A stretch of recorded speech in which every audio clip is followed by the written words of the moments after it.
เลยเริ่มจะมาหมดมาเลยกายาบกายก็มี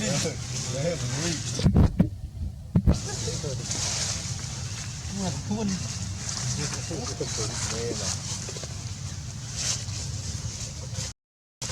มันจะได้ที่มันชวนเลยดักเลยจะเป็นปรุงเนี่ยยับบะปูตีกระพงโจตูฟังเดี๋ยวโยตมาสาพ่อตีกระพงโจตูเองรู้รสตัวอยู่นะ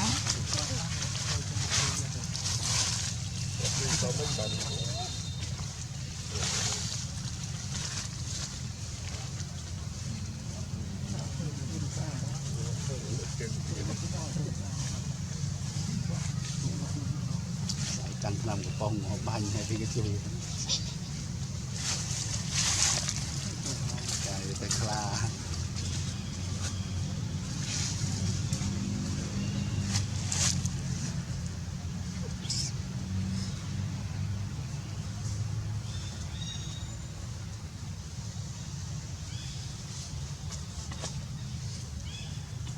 วิ่งโชว์ตั้ง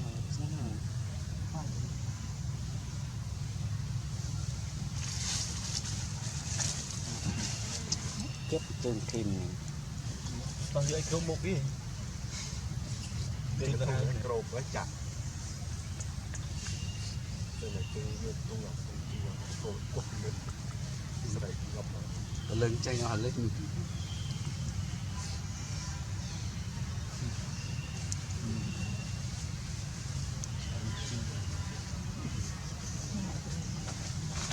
banyak enam pelan rute baca wis lohun rute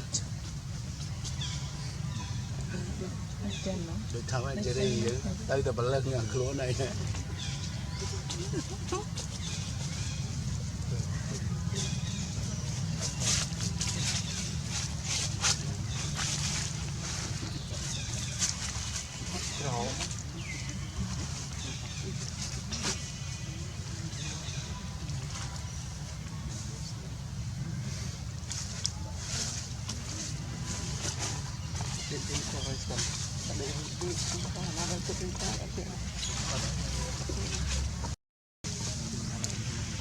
Skål mai bên này. Skål.